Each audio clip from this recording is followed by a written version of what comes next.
Yes, bwana, mambo vipi? Hii ni Jamii Hubs Media na leo ni tofauti kidogo. Nipo na dadangu hapo, my sister. Atajitambulisha anatokea nchi gani na amekuja katika tukio hili la Mbosso. Hey, how are you? Mambo vipi? Naam. Unajua Kiswahili? Najua Kiswahili. Niambie kidogo maneno machache ya Kiswahili. Okay, naitwa Alexa Baker. Mimi ni mwanafunzi hapa Afrika Mashariki.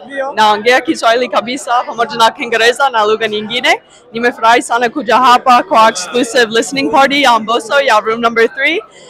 Nimemshukuru sana kwa muziki yake kwa sababu amenisaidia kupitia mambo mengi magumu maishani yangu na muziki yake, yani nampenda sana. Mimi ni mshabiki wake mkubwa sana. Bwana, Mbosso hana mashabiki Tanzania tu, unaona mpaka mbele huko. Kwa hiyo umeonaje mapokeo haya ya Mbosso kwako? Umeonaje? Nyimbo umezipenda? Nimezipenda sana, hasa tena. Sijui ile nyingine sikumbuki jina, lakini yani kila wimbo nimeupenda sana. Umeupenda? Unamwambia nini Mbosso? Una ujumbe gani kwenda kwa Mbosso kama wewe ni shabiki yake? Unamwambia kitu gani?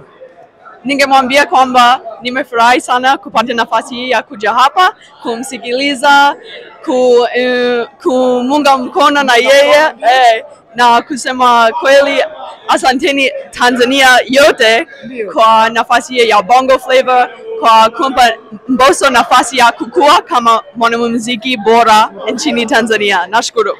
Asante sana. Asante.